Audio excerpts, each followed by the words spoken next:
welcome to Devil's Den with Terry Lovelace and Erin Montgomery. Hello. Hello, Erin. Today's guest is Les Velez. You've heard Les probably on Coast to Coast AM with George Knapp, maybe Midnight in the Desert with Heather Wade, possibly on Open Minds Radio with Alejandro Rojas, UFO Not Radio with Jesse Randolph, Eric Luke's show, Linda Moulton Howe's Phenomenon Radio on KGRA, and various local access TV productions, and likely seen him at seminars, conferences all over the country. Uh, well known, well respected man, and my friend, Mr. Les Velez. And we're going to get to him in just a second, but first, Erin has esoteric history for us. Interesting bits of information from today's date in the news. So take it away. Right. Well, I didn't really do today's date, but this was resonating in my mind when I woke up a couple days ago about the crash that happened in Texas in 1897. And as I was exploring and learning about this crash, and this was in Aurora, Texas, which isn't very far from Dallas, and it happened on April 17th, 1897, and was actually reported in the news. I was able to find the original article here. Yeah, I found the original article, which was in the Dallas Morning News and written by S.E. Hayden. And this article reads, and it's not very long, I'm going to read it here. It says, a windmill demolishes it. Aurora, Wise County, Texas, on April 17th. About 6 o'clock this morning, the early risers of Aurora were astonished at the sudden appearance of the airship, which had been sailing through the country. It was traveling due north and much nearer the earth than ever before. Evidently, some of the machinery was out of order, for it was making a speed of only 10 or 12 miles an hour and gradually settling toward the earth. It sailed directly over the public square, and when it reached the north part of town, collided with the tower of Judge Proctor's windmill and went to pieces with a terrific explosion, scattering debris over several acres of ground, wrecking the windmill and water tank, and destroying the judge's flower garden. The pilot of the ship is supposed to have been the only one on board, and while his remains are badly disfigured, enough of the original has been picked up to show that he was not an inhabitant of this world. Mr. T.J. Weems, the United States Signal Service officer at the place and an authority on astronomy, gives it as his opinion that he was a native of the planet Mars. Papers found on his person, evidently the records of his travels, are written in some unknown hieroglyphics and cannot be deciphered. The ship was too badly wrecked to form any conclusion as to its construction or motive power.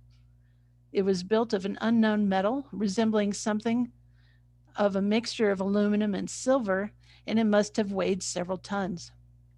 The town is full of people today who are viewing the wreck and gathering specimens of the strange metal from the debris. The pilot's funeral will take place at noon tomorrow.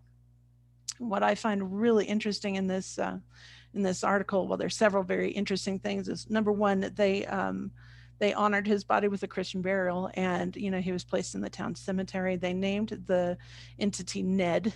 I think is really interesting as well that they think that he's from Mars. How did they know? How did they know? you know, and I think that Terry, you and I were talking earlier that this ship had been seen around the country. It was obviously something they were watching, as a country, and it was visible before. I read a book back in 2007, and I thought it was by Jim Mars. I could be wrong. I couldn't find but it was about a book Texas. about it. It was about this Texas incident, and it was really well done.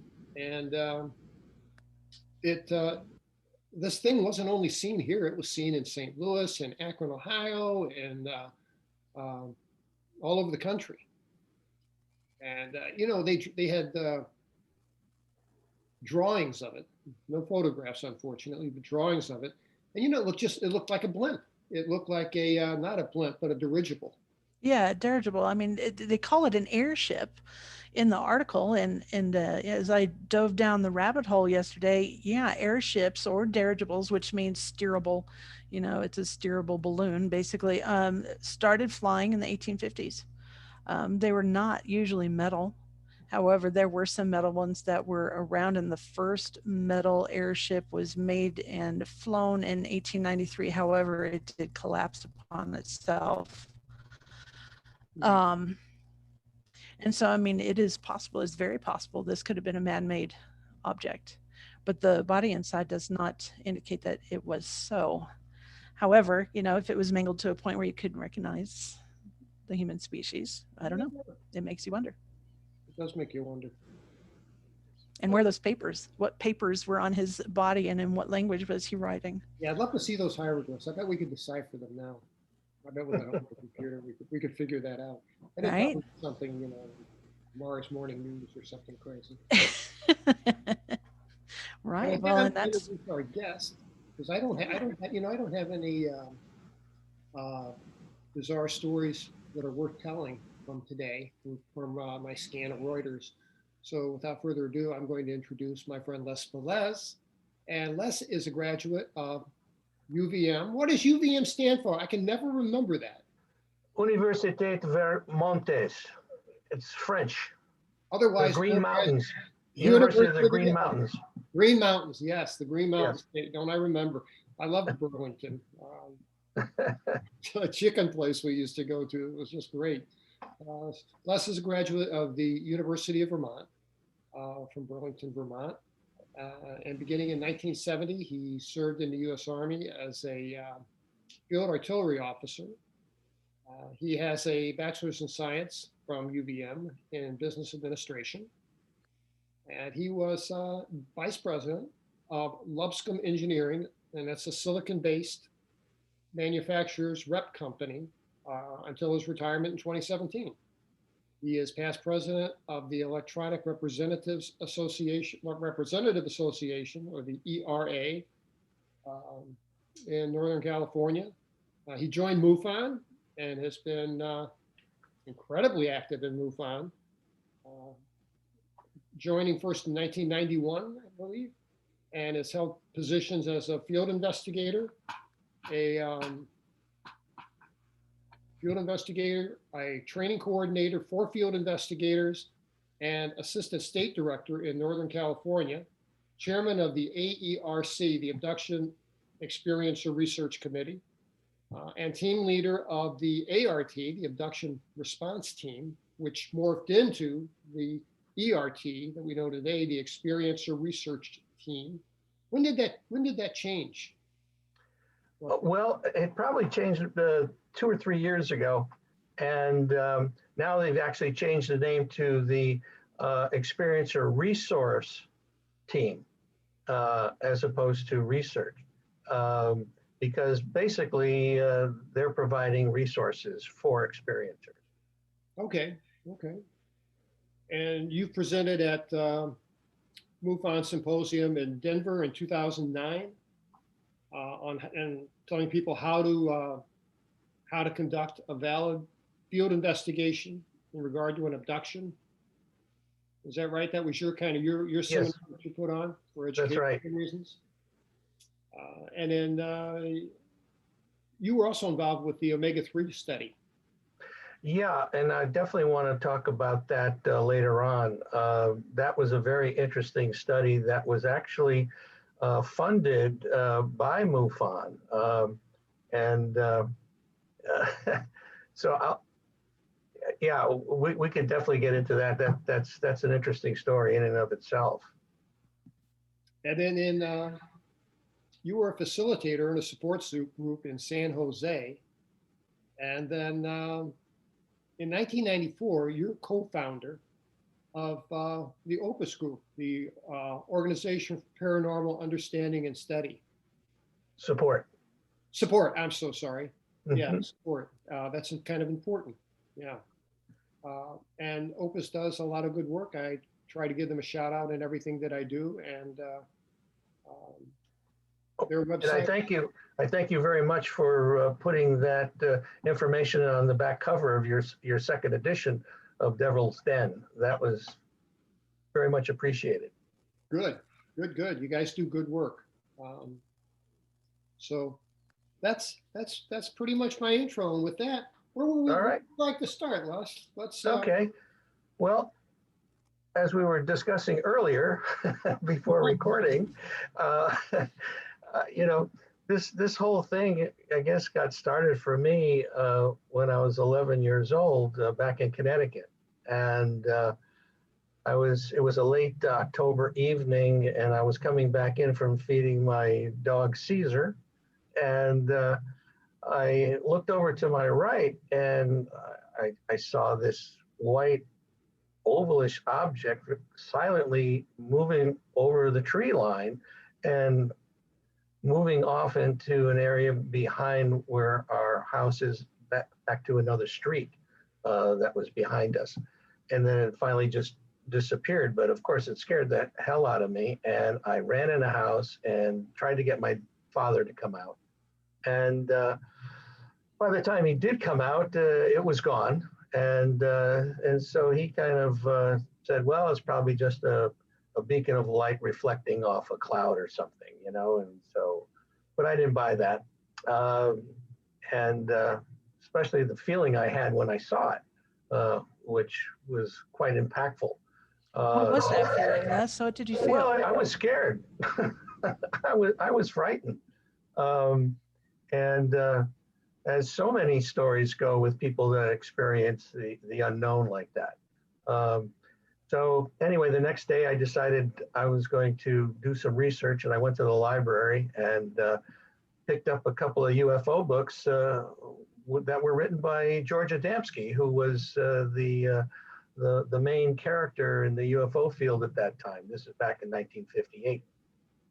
And so, you know, life goes on and you kind of forget about these things. And as I became an adolescent, girls became a little bit more interesting to me than UFOs. Yeah, well, that tends to happen. I remember. So, so anyway, I kind of, you know, went that route and finished high school and went off to college, the University of Vermont. And while I was there, I was in the ROTC, Reserve Officer Training Corps. And upon graduation, I went to Fort Sill to train as an artillery officer. And after that, I went to work for Procter & Gamble, living in Reading, Pennsylvania for a while. Then shortly thereafter, I moved back to Connecticut and went to work for another company called Logitech that made analog and digital panel meters. So anyway, 1958 rolls along, and I moved the family. By this time, I have two daughters, 8 and 10 at the time, and we moved to San Jose, California. And so one day I decided to start getting the San Jose Mercury News, and this one particular day I picked it up, and Stanton Freeman was coming to San Jose City College to talk about UFOs and the government cover-up. Well, I decided, okay, I definitely have to go listen to this, and expecting to see a handful of people. Well, as it turned out, the auditorium was packed. It was probably about 300 people listening to Stanton do his usual, you know, fantastic job of explaining and holding up, you know, documentation that most of it is redacted. And so I was very much, it's like somebody turning a switch back on. And MUFON had a informational table in the foyer. And so I decided to sign up to get the journal. And well, after a while, that wasn't enough for me. I decided to become a field investigator. And that's when things really started to happen. Most of the cases that I got involved with were not only a sighting, but it turned out to be an abduction. Invariably, almost without fail, you saw something, a little while later, there was an abduction involved with it. And so these people were asking me, did I know of other people having these types of experiences? And I said, well, yes, I do. So the next thing I'm doing, I'm facilitating a support group. And in that support group, I tell you, I have learned so much by listening to these people tell their stories about what happened to them. Just as both you, Erin, and you, Terry, it was phenomenal. I mean, it just really was something that really hit my soul and saying, how can I possibly help people that are having these experiences? Well, I was written up in the Monterey Coast Weekly paper by a gentleman, and it was a rather lengthy article. Which, as a matter of fact, my head is on the front cover of this paper, and looking up into the stars, type of a thing. And but anyway, there was another woman that was written up in the article, and she contacted me afterwards and said, how, I'd like to know what's going on with my brain when I'm in contact with these off-earthly entities. Well, I have or had a doctor friend who was also very much interested in understanding this phenomenon, and especially looking for doctors that were involved. He was a pediatrician, but was really interested in the UFO situation and the abduction phenomenon.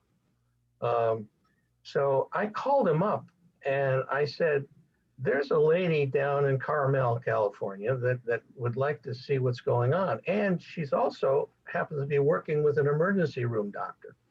So we could all meet. So we went down there on a Saturday afternoon. And as we walked into this lady's house, and I can tell you her name because she's since passed away. Her name was Carol Austin. And I noticed this picture on the wall. And it was her standing on the back of a rather large vessel, and with some men around her. And I said, "Excuse me, what is this?" And she said, "Oh, that was on a treasure hunting expedition in the Caribbean."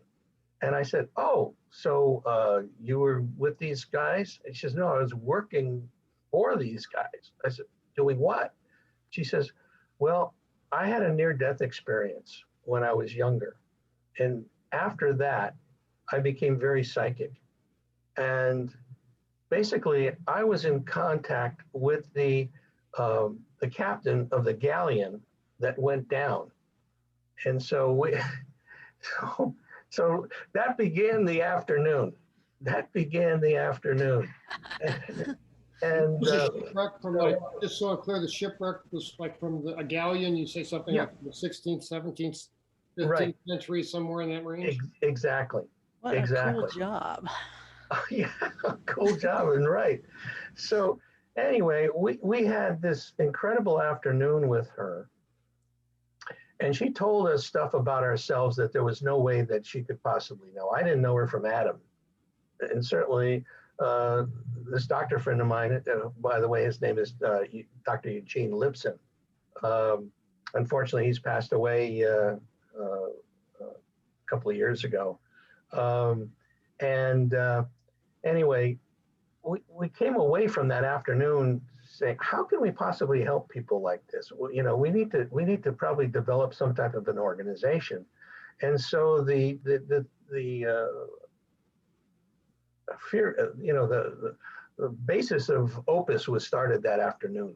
Okay, the Organization for Paranormal Understanding and Support. Wow.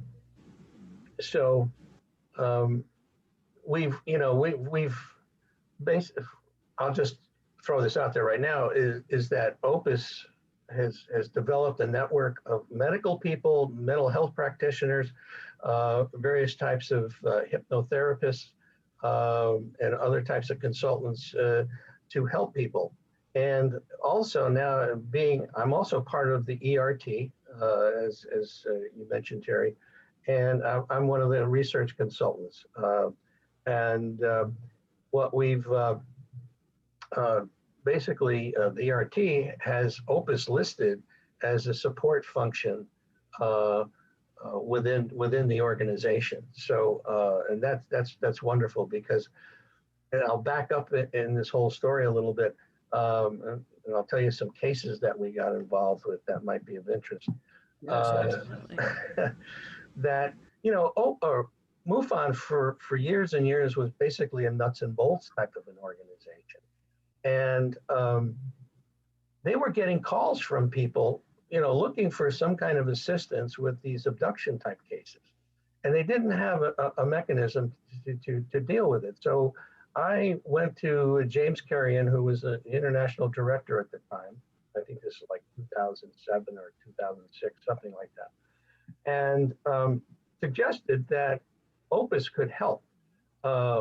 And so what they did, they set up a phone system, basically where a person would call in, they would record the message, and I would be sent the message so I could listen to it with all the information on there. And then I would contact these people and then tell them, how can I help you? What are you looking for? And if I had resources, either a support group or a therapist in their area, then I would give it to them. Back in those days, we didn't have Zoom, or I think we had Skype at that time, but we didn't. And most of these, people wanted to actually be face to face with people, which I think is the best way to handle it. Although nowadays, we can do Zoom therapy or Skype therapy that some therapists are doing, which is really positive. So anyway, we had this thing going for quite a while. And then finally the light bulb went off for MUFON, that they decided, hey, we need to do the same thing and have this within the organization. And that's fine. Because on our website, opusnetwork.org, we have a place where people can request support. And in the very little drop-down box, there's a place where you want it investigated.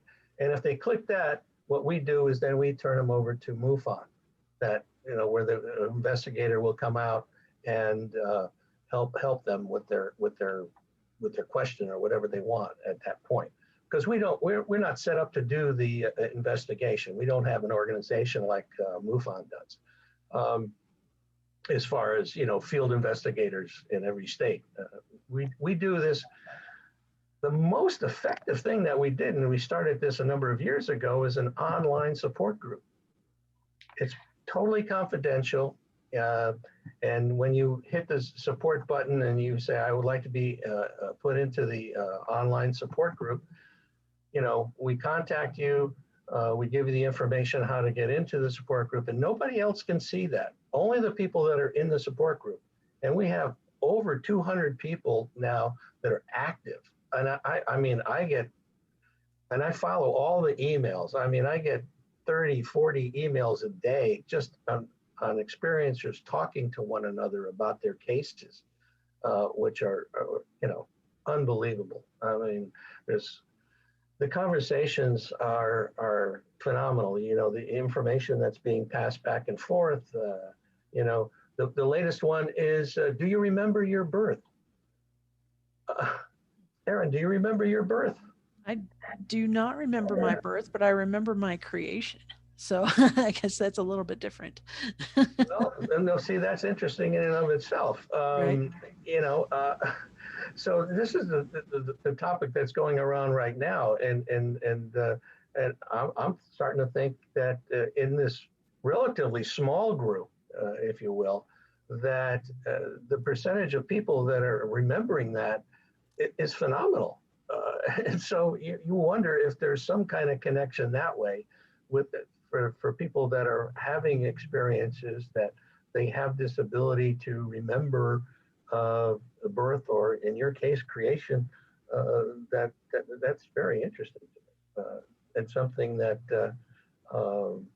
maybe maybe something that we'll put into the omega-4 study. Which, matter of fact, I'm working on that right now with Russ Scalpone, who was involved with the FREE study. If you're familiar with the FREE study, Yes. and we're going to do this study a little differently because the omega-3 was based on people that felt that they had been abducted, and people that were a control group that weren't. They felt that they had never been. And this one, we're going out to the therapists, okay, to get their feedback. And then we're also going to ask those therapists to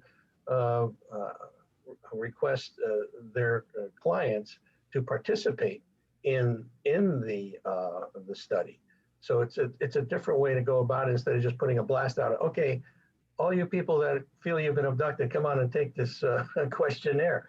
So it's a little different, But So anyway, it's pointed look at those who are struggling with their contact. yes, yes, yes, absolutely. Um, and that's a good point, Erin. I guess the FREE study found that most people, felt that it was a positive experience, uh, and the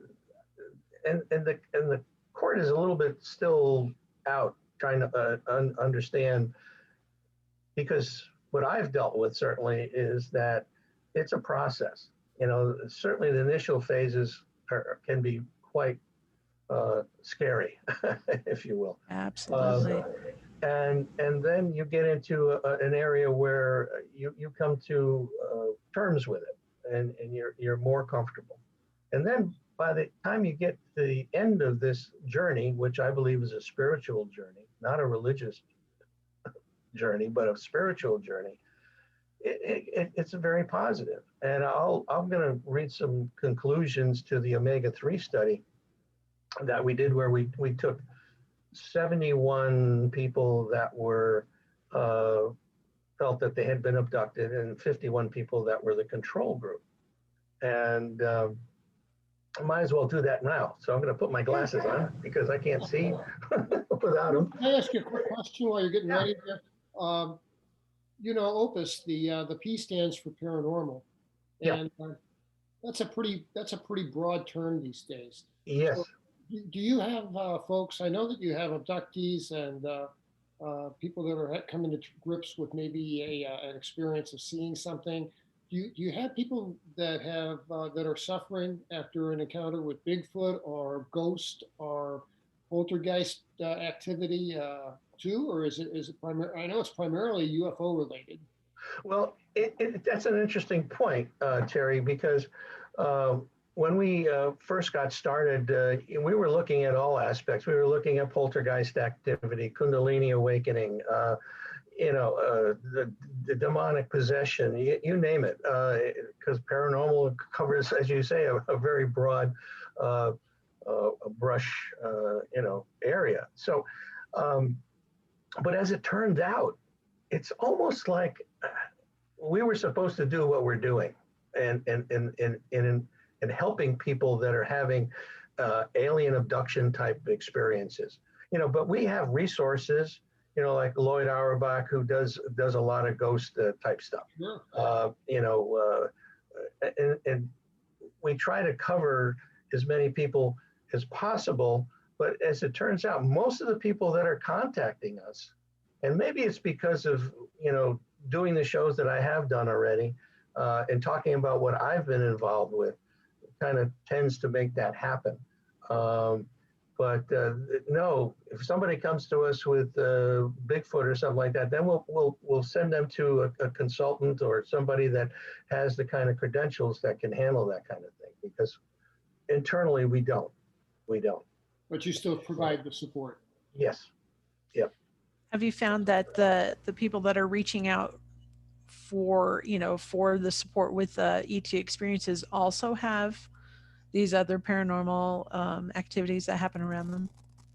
Oh yeah, I mean that's some of the things that are talked about, that are not like grays coming in and you know, being brought on board the craft. There's other things, portals opening up, other creatures coming through, multiple types of activity. But you know, let me give you a quick little Get into those. Yeah, I'd love to hear rundown it. on this study that we did. And in general, abductees / experiencers, because that's the term, you know, people, contactee, abductee, experiencer. I like to use the term experiencer because then it's kind of neutral. Whereas contactee is more positive and abductee is more negative, I guess.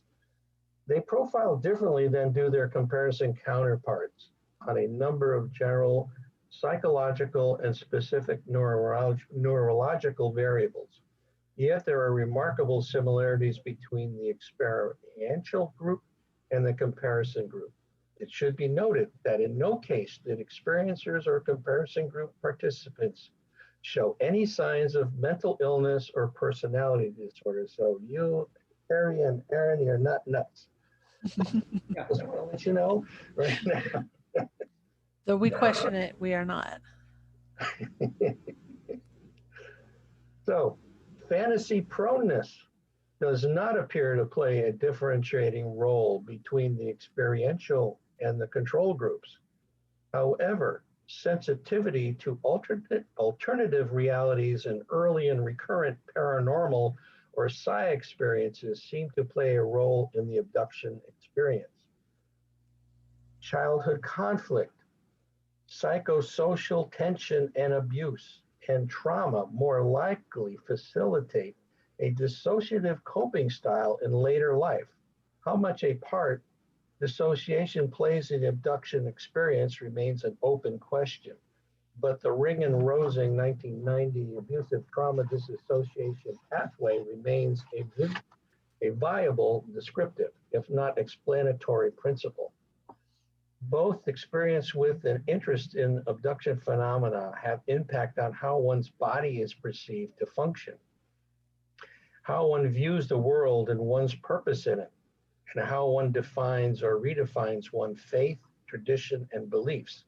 In essence, both experience with and interest in contact seem to change one's sense of self and one's worldview. Abductees, experiencers believe that there is a sentient, purposive, alien intelligence at play in their lives and at work in the world. What the intelligence's goals are seem to be more beneficent than benevolent, more benign than malignant. This, though, remains an open question and a point of doubt in the minds and hearts of some abductees experiencers and some comparison control participants. It also remains a point of contention among abduction researchers. And that's certainly the case, you know, with the Bud Hopkins and David Jacobs versus other people that feel it's a more positive type of situation. Yes. The brain generally, now this is interesting. The brain generally and the temporal lobes and limbic system more particularly play a mediating role in anomalous experiences such as abduction. This in no way implies that abductions are all and only in the abductee's head. Rather, it points to the likelihood of temporal lobe lability, in other words, being more open, as a preset or a precursor to extraordinary experiences. While it would be too reductionistic to claim that the brain creates such experiences, it is not far-fetched to think that the brain plays an important part in the who and the what of extraordinary experiences and how they are interpreted. And, you know, there's a lot going on right now about consciousness, parts of the brain that may be called antennas, the caudate putamen area, where people, Kit Green and Gary Nolan from Stanford University have been working with these people that are experiencers, and they found that a lot of them have a lot more connections in that part of the brain, and therefore they're able to make contact and have contact, in other words, be a transmitter and a receiver. And so, I mean, this whole thing and the microtubules in the brain and other parts that are all connected to make this all happen may be different in the experiencers. So, and is that something that was caused by the non-human intelligences interacting with these people? Because, a lot of these experiencers talk about becoming psychic after their experiences. Erin, did you have that type of a thing happen to you?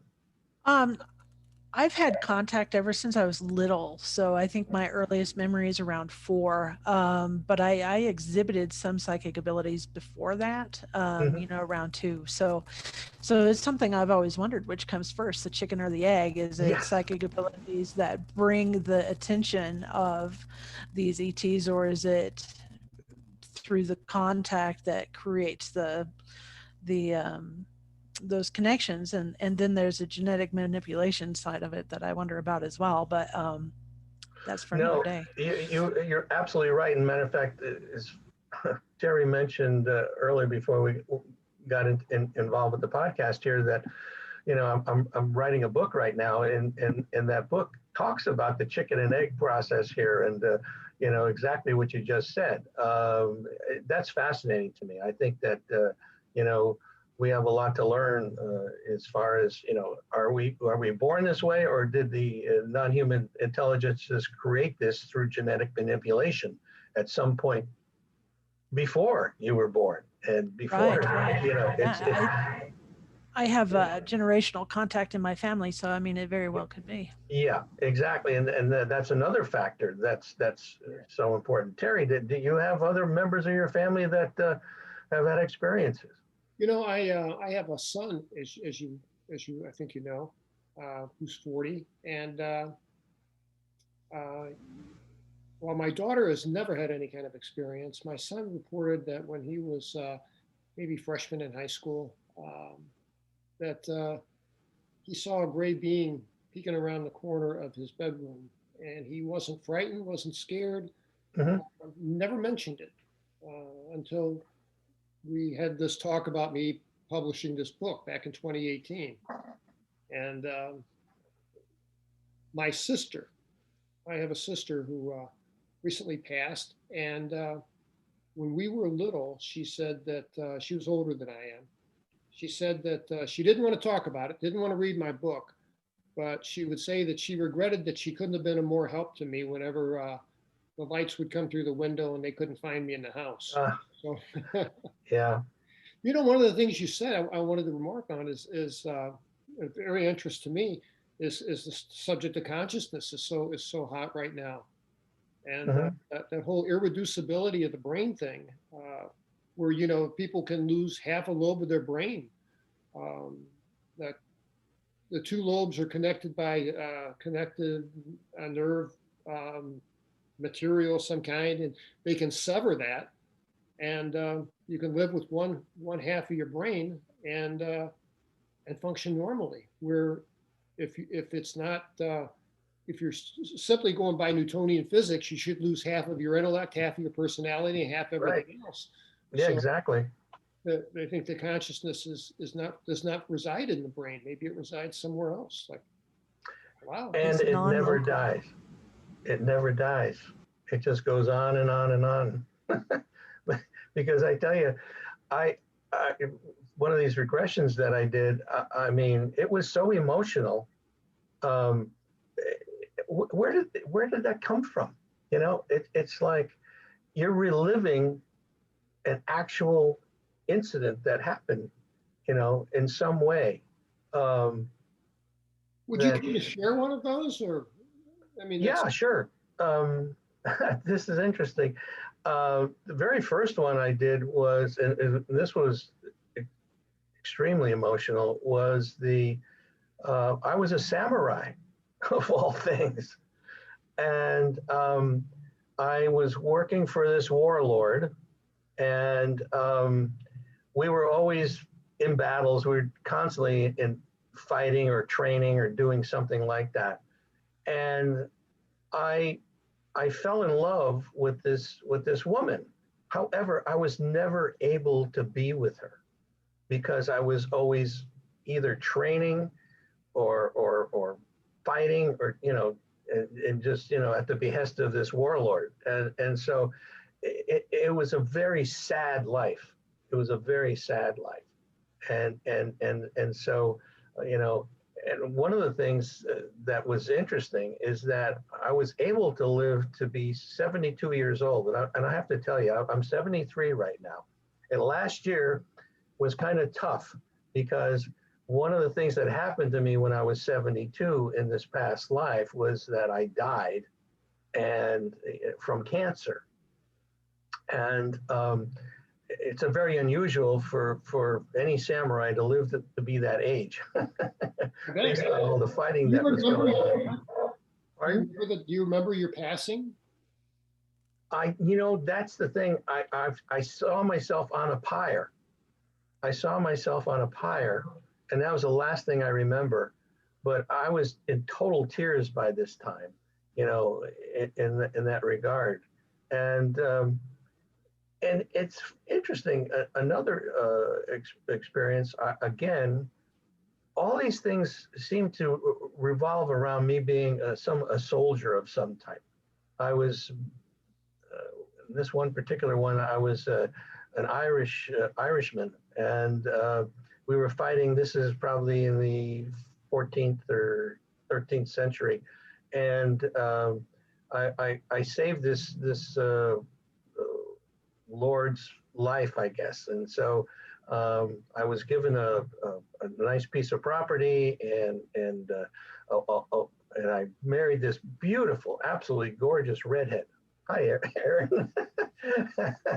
So, and she had the beautiful green eyes, and I was madly in love. And of course, she died young, and I was crushed. And so. Anyway, the bottom line on all this thing, I definitely believe that our essence, our consciousness, does not die. It goes on, and so when the physical body goes, but your soul, if you will, your consciousness moves on and just waits to be reincarnated. And that's my particular take on this. So anyway. I happen to agree. I have people from the NDE community contact me. Yeah. And ask if I was aware of the commonalities between the two groups, which I was not aware of. Oh, yeah. But there certainly is. I think there's kind of a thread of commonality that runs through, Bigfoot, ghosts, NDEs, UFOs. There's something in common. It's all a part of a puzzle, and all these pieces go to make up that one central thing. And I think that conversations like this are really positive, that, people that are having experiences or maybe struggling with these experiences, can come and find resources that help them in the long run. I think the last point here I wanted to read was, a more thorough investigation of abductees' experiences is warranted. These individuals are given both a gift or blessing and a penalty or curse that allows them to experience what the typical person cannot. They are different, they are special. This study answered several questions, but offered several others. Anyway. All right, very good. So hopefully what our main focus for the omega-4 study is going to be is what makes the experience have a positive outcome versus a negative outcome. And then if we can understand that better, then we can talk to the therapist and advise them that if you have a person that's really having a rough time, here's what we found that may work to help that individual get over that. And so hopefully we'll be able to assess that. I think that's brilliant. It's to be an experiencer and a therapist And you should weigh in on that, please. I think that is absolutely brilliant. I mean, my own personal focus when it comes to understanding my own experiences, I did write a book about this, how I moved from a feeling of being completely traumatized Hmm. through into acceptance, at which point I published, and then now I've gone into like not only accepting but bringing this in and working on purpose, but that going through the trauma and coming to terms with things and understanding that even though something may be scary isn't necessarily bad, and just learning to not go into that fight or flight, I think is extremely important. And that's actually the message I really get from the ETs at this point. We've got to get through the trauma. We've got to be able to see them on an even playing course at this point in time so we can receive the messages. And if there are tools and things for therapists that are willing and open to working with people that are having these experiences, and I know there's a lot out there, but they need those tools. And so it is absolutely imperative for this to happen. No, you've hit on an interesting point in the fact that you need to face the fear, and be able to deal with it and to learn. Otherwise, you shut down, and you go into your shell, and those are the people that want the experience to stop. The hardest thing that I've had to deal with is families where young people are involved, and the parents, you know, um, uh, want the whole thing to stop.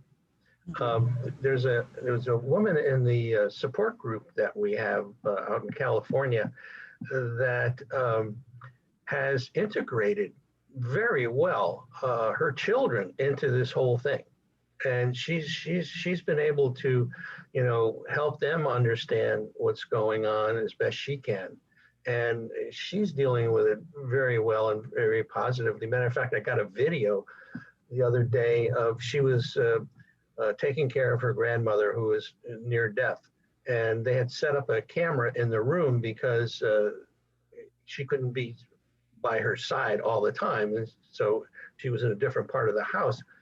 Well, they got pictures of these orbs coming in, and you could see something inside the orb when it came in, and basically, and she's an empath, and she felt that what was happening was her husband, who had passed away previously, was there, in the form of that orb, and and other relatives that had passed away were coming in and seeing what was going on, and she passed away shortly thereafter.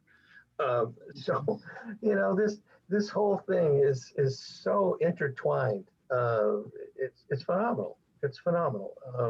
You know And what? I'm going to ask you to hold that thought while I do a quick commercial break and ask our listeners to please like and subscribe. This is a brand new venture we're trying to get off the ground. It would be a tremendous help to us, and we'd appreciate it very much. So please take just a moment and like and subscribe and hit the bell. You know the routine. And I'd like to talk for a minute about an organization called Opus. That's my commercial break for today, the Organization for Paranormal Understanding and Support. And we're lucky today. We're talking to our guest, Mr. Les Velez, who is a co-founder and a advocate for Opus. And it's an organization that does an awful lot of good things for an awful lot of people. So I would encourage you that if you're having trouble, uh, experiencing trouble in your life as a result of an experience that you've had involving the paranormal, specifically if you feel that you've been abducted or traumatized, Opus has an open forum for people. It's at opusnetwork.org, and go and take a look at it. They have a lot of resources. They're just fine people. Also, I'd like to give a shout out to our Listserv editor, Mr. George Varongas. We happen to be alumni of That's right.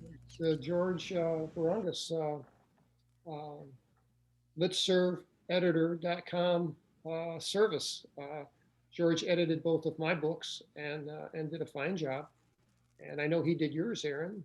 And Yes, both of them at this point.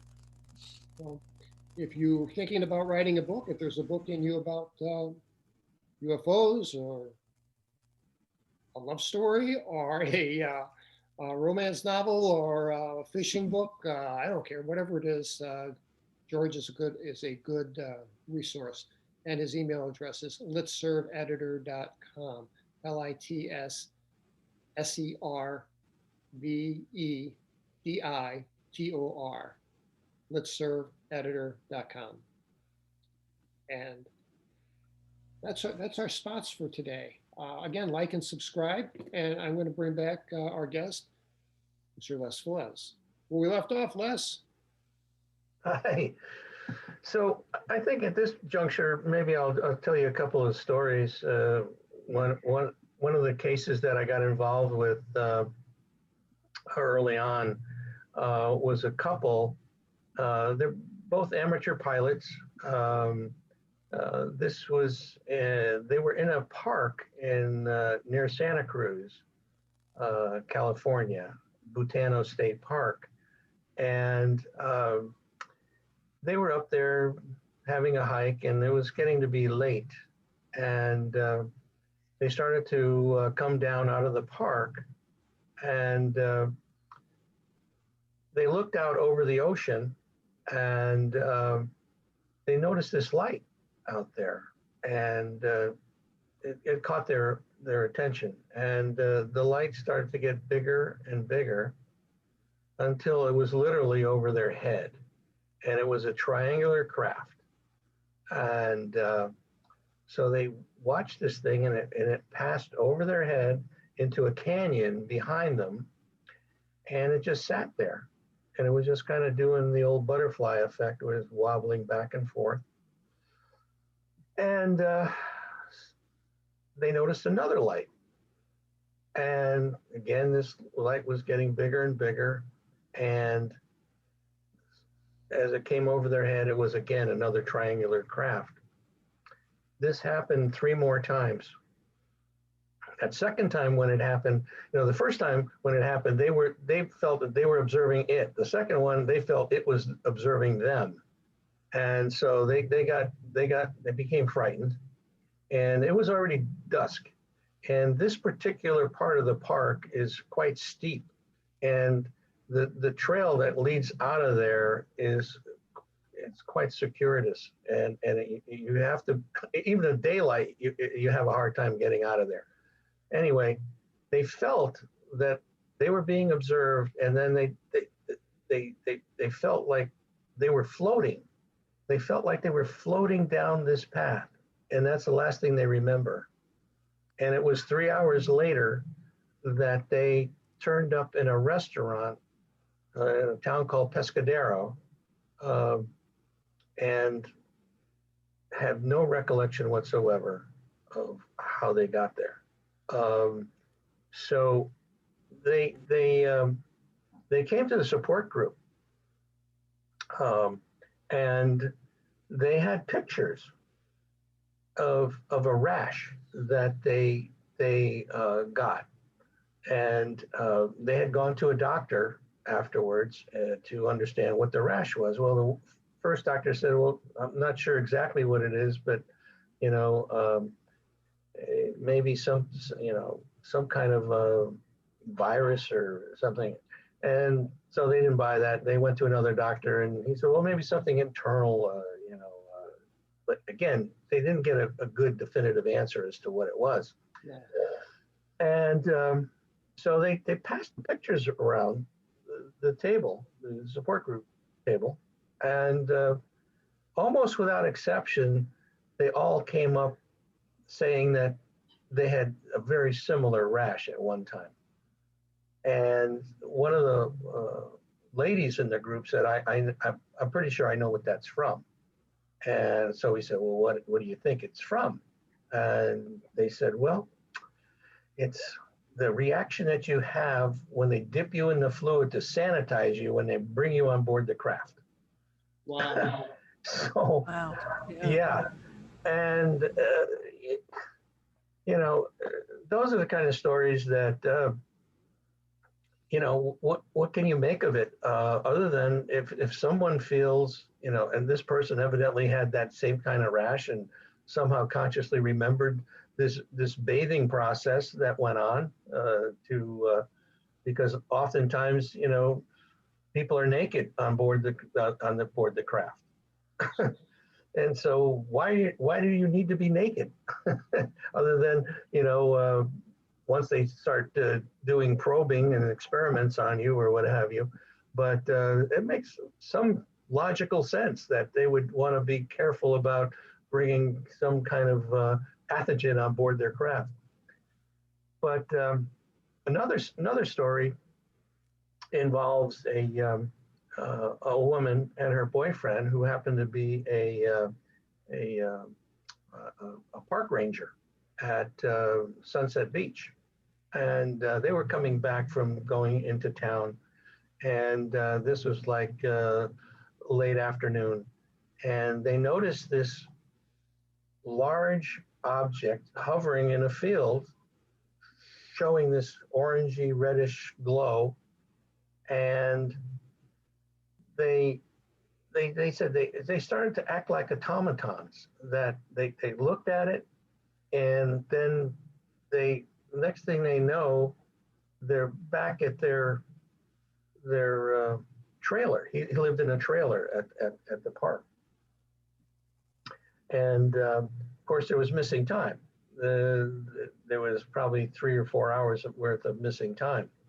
Well, that night, it got even more interesting in the sense that she could not go to sleep. She was feeling very anxious. And he managed to go to sleep. But the dog, they had a German Shepherd that started going crazy. And then all of a sudden got knocked out. It was like it just totally knocked out. And she all of a sudden sees these grays coming through the side of the trailer.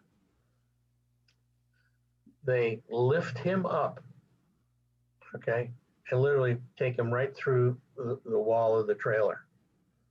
Well, needless to say, that just, you know, totally blew her mind, and for whatever reason, she doesn't remember them doing anything to her. However, in the morning,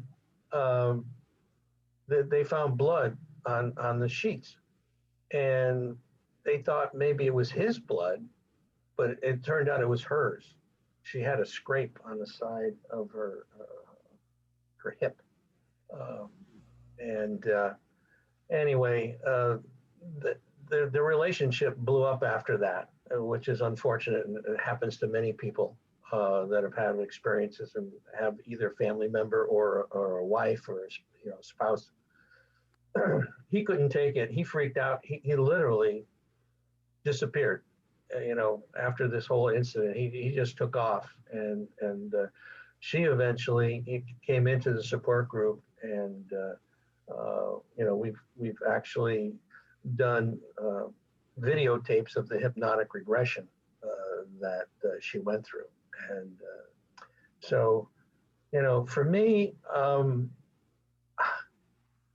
yeah, we're not alone, folks. We are definitely not alone. You know, they have capabilities that you know, we don't understand, and will we ever understand them? You know, it's a real interesting journey that we're on, and the three of us in some way, shape, or form. You know, you guys with your experiences, and me here trying to help in some way, shape, or form. You know, try to understand it, because I think these research papers that the omega-3 and now hopefully the omega-4 study will maybe shed some more light on what's going on. Isn't it interesting? I know it's interesting to me from all of the correspondence that I've got, some 1,500 emails from people, that a common theme is, I call it the band breaks up. Uh, you've got a group of friends, you've got relatives, they have an experience together, and normally, just like my friend Toby and I had an experience in Yep. 1977, that should have brought us closer together. I mean, we should be two old guys sitting back having a barbecue and laughing and talking about it, but it didn't work out that way. Yeah. And, this guy was my best friend in the world till after this experience, and I wanted nothing to do with the guy. And I had lots of people write to me and tell me they, parted friends. They broke up. It is so common that goes on. We get stuff all the time, testimonials from people in the support group that saying, thank God for you guys, Opus, that I have somebody to talk to now, because I can't talk to my family, I can't talk to my wife, I can't talk to my husband, or they don't understand, and it's isolating. It's so isolating, and not being. I mean, this COVID stuff. Talk about isolating. I mean, thank God for Zoom. You can sit here and see and talk to people. So I totally understand that, and you're right. It is very common. There are very few situations where people have the kind of support that they need after having an experience like this. Yeah, I totally agree with you. Amazing. Absolutely. I think that, looking at the relationships and how it's impacted is actually my current project. That's what I'm working on right now, gathering people's stories about how different relationships in their lives have been impacted. So many, romantic relationships destroyed, friendships destroyed, families pulled apart. Even your relationship with yourself, with religion. Mental health and drug abuse definitely thrown in the mix. I mean, there and how we fit into a society. All of that I am working on. But one of the things that has really struck me about as you have talked this afternoon is that this bridging between the science and the support, and how both sides are really important. Yeah, we want to know what's going on, and we need to figure this out. At the same time, those people who are experiencing these things and oftentimes suffering really, really need the help. Absolutely. I often ponder whether or not, from a scientific aspect, whether or not we can ever fully understand. But I think we need to try to look at it in those ways as well. Besides just having a support mechanism. Because that's how we learn. We trial and error and keep pushing the envelope, and let's look at it a different way.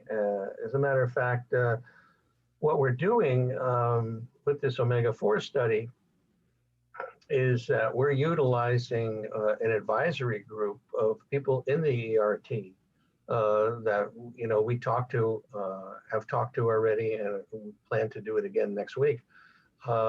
To get their input and insight. I mean, people like Kathleen Martin, who I'm sure you know very well. So we are trying to utilize as much of the expertise that's out there right now to better understand and the kind of questions we need to ask to get a better handle on things. Yeah, I totally agree with you on that. You made an interesting point, and that is that, maybe whatever's going on is outside our ability to perceive and comprehend. I mean, that's a possibility. Yeah. Question for both of you guys. Do you think the DSM is going to someday accept the alien abduction phenomenon itself as a legitimate diagnosis? That's a good question. See, and this is, I'm glad you brought that up.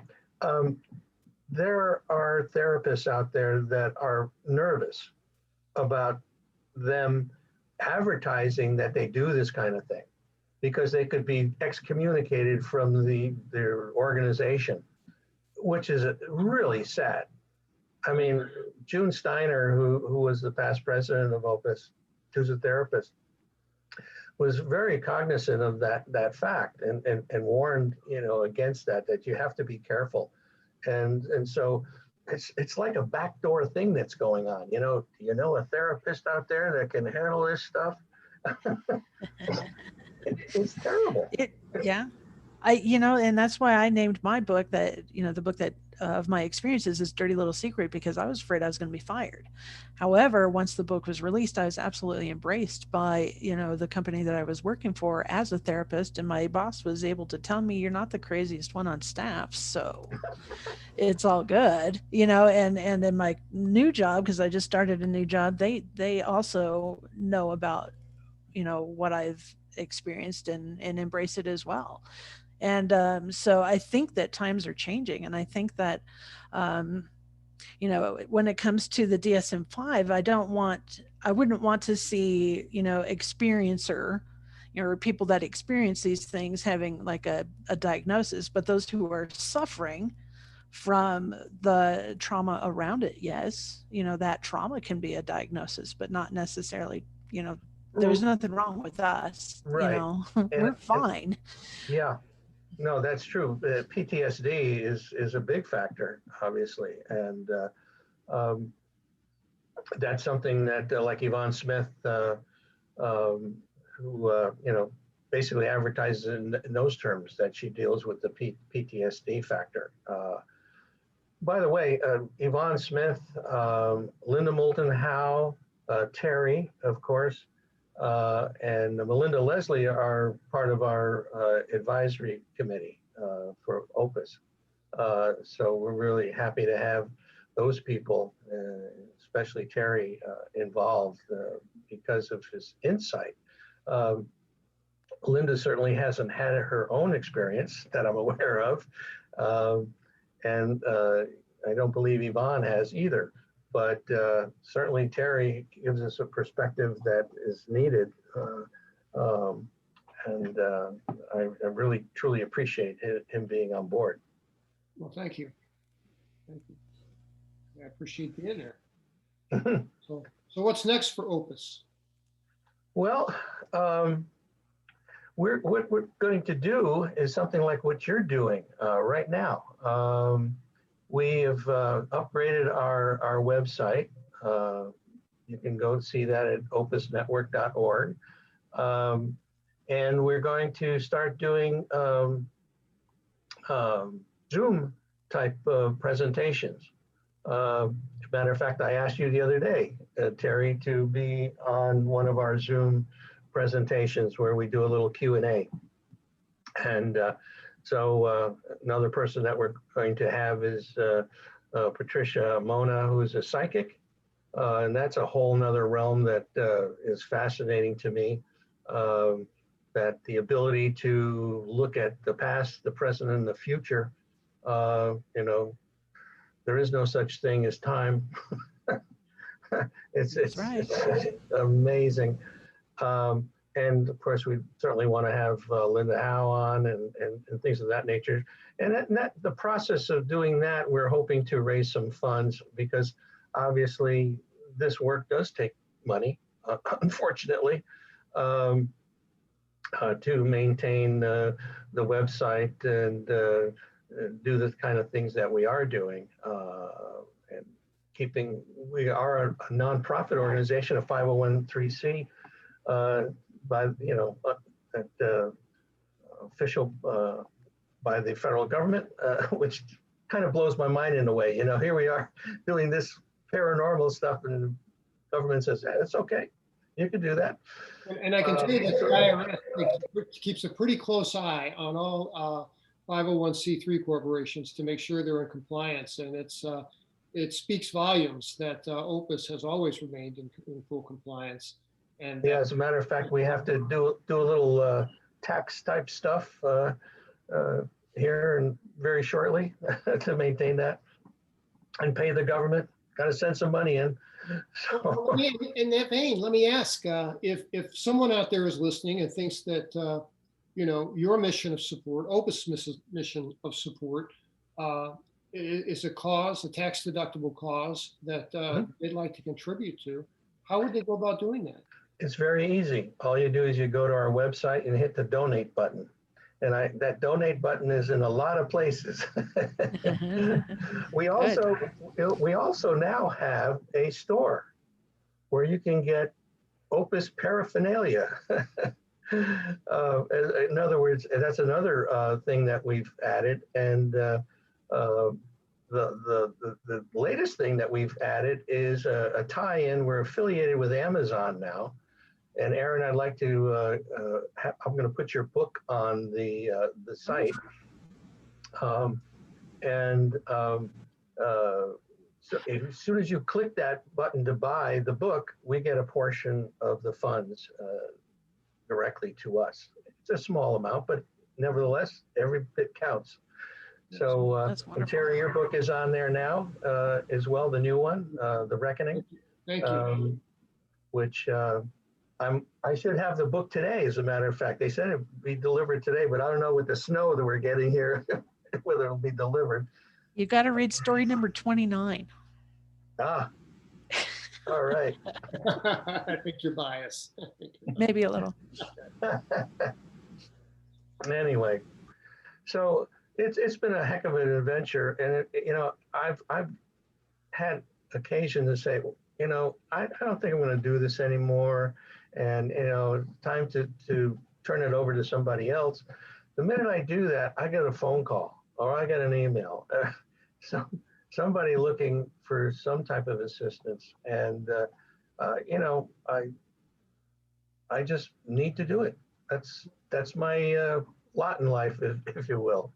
It's fair to say that there are some people out there breathing and walking and talking right now because of an intervention by you personally or by Opus. I mean, you save lives. Because I think my friend can reach that level of despair that they either engage in destructive behavior or outright commit suicide. Yeah, I'm so heartened by the testimonials that I get from people and saying, if it wasn't for Opus, I don't know where, what I would do, and things of that nature.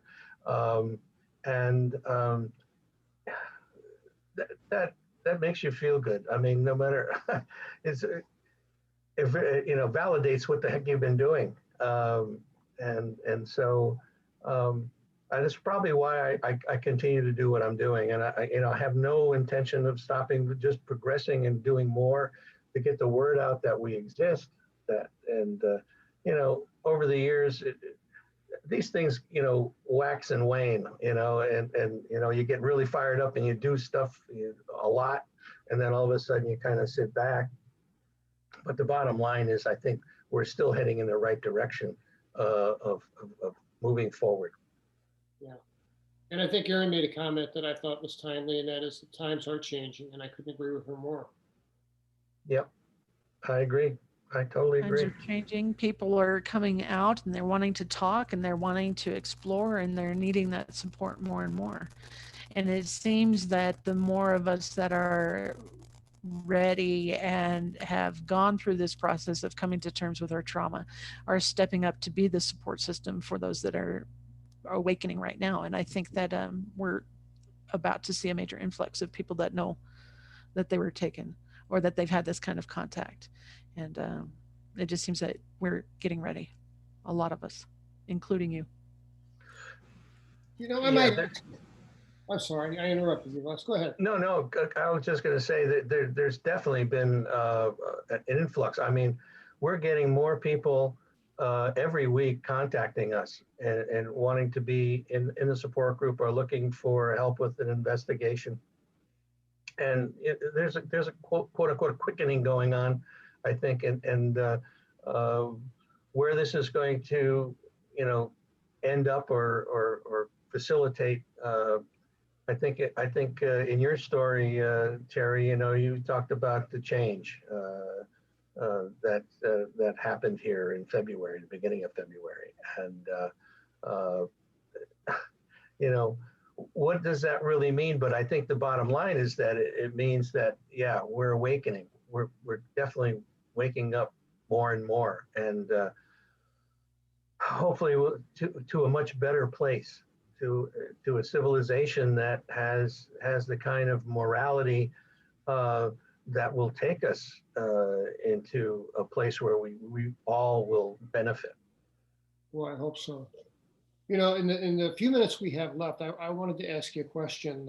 If I'm not cutting you off, Erin. December 8th, there was an article that I read in the Jerusalem Post. I think was the first place that it was published by Dr. Haim Eshed, stating that unbelievably that there is a treaty between the United States and Israel with a galactic federation being a third party to that treaty. And that treaty's been in place for a while. And our president had considered making a full disclosure and was dissuaded from doing that. And Dr. Haim Eshed, I have a friend in Tel Aviv who tells me that he is like the Buzz Aldrin of Israel. He's a very respected guy. And, but there are 5 words in his story that I don't understand. And like maybe your spin, your perspective on it. And he says that disclosure shouldn't happen until people understand the nature of space and spaceships. Yeah. What on earth does that mean? Well, I can only surmise that he may be talking about a bigger picture in that space and time are synonymous. I think that I don't think there is such a thing as time. It's a like we're in the matrix here, you know, and things are just spewing out. And so is he talking about the matrix in a sense that kind of space? If you remember the movie, how they portrayed that. And Keanu Reeves was really impacted by that movie, by the way. So as far as spaceships are concerned, maybe he's just being literal. And that hey, we have spaceships that are flying around here right now, and they're not ours. And how they work.